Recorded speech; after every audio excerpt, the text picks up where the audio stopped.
Les histoires du môle 1, pour moi, commencent dans les années 2000. Je travaillais sur les mémoires du monde du travail, d'abord à Grande-Synthe, puis avec un vidéaste.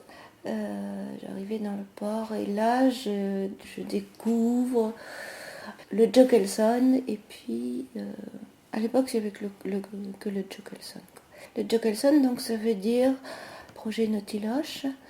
Et puis, un an ou deux après, Fridars, le projet Fridars. Ce sont des artistes qui occupent, qui squattent ce bâtiment, le Jokelson, qui n'est pas très grand, qui le retapent, qui l'aménage d'ailleurs en collectant beaucoup de vestiges de l'activité portuaire. Le môle 1 est encore en activité économique à l'époque. C'était des entreprises artisanales ou commerciales. Mais les bâtiments étaient occupés.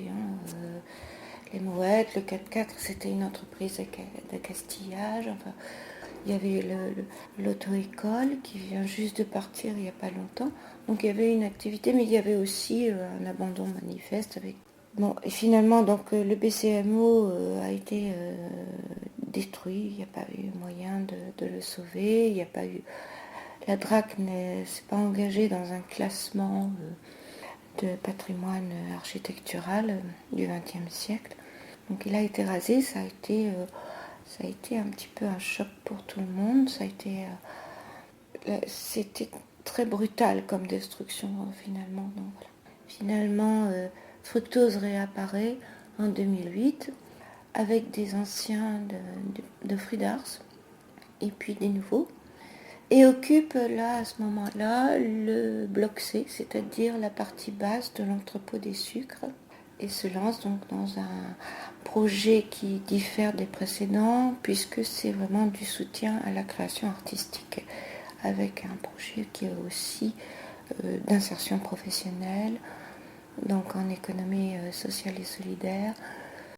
Après apparaissent franchement les projets urbains, avec un projet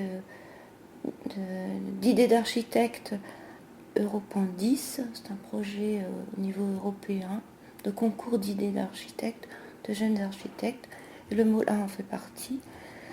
Donc on voit bien là le discours apparaître. C'est un discours qui dit que le môle 1 doit être colonisé par la ville,